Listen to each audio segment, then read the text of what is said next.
C'est vraiment nécessaire, ces programmes spécifiques, d'après vous? Alors, 2 femmes, je disais, hein, cofondatrices. Ouais. C'est difficile ou il n'y a pas de difficulté à être une femme dans ce monde de la deep tech, des startups de techno? Donc dans l'équipe cofondatrice, on est 4, donc 2 femmes et 2 hommes, parité parfaite. Difficile à dire en général si c'est plus difficile. Parfois, on entend des remarques qui sont peut-être un peu d'un ancien Mathis, temps. très clairement, on vous crédite pas de compétences, c'est ça que vous voulez dire?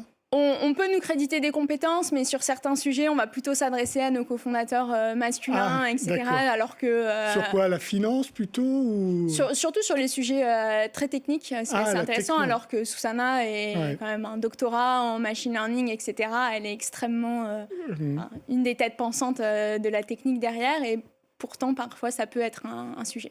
Et vous avez été particulièrement accompagné par la Commission européenne, qui a un programme spécifique pour accompagner les femmes dans la tech, c'est ça?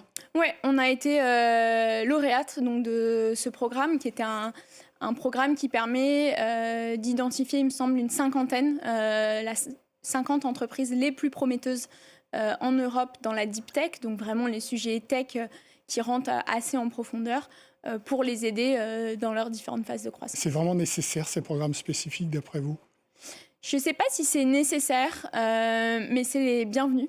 En tout cas, ça permet de créer des espaces d'échange pour pouvoir aborder certains sujets dans un cadre où on se sent à l'aise, où on peut poser toutes les questions et avoir aussi un certain nombre de retours d'expérience. Là, ce qui était intéressant, c'était l'échelle européenne. Au moment où on l'a fait, on était encore très implantés en France, et donc ça permettait aussi d'avoir des regards étrangers sur comment certains sujets peuvent être abordés à l'époque au Royaume-Uni encore, en Allemagne, en Espagne, etc.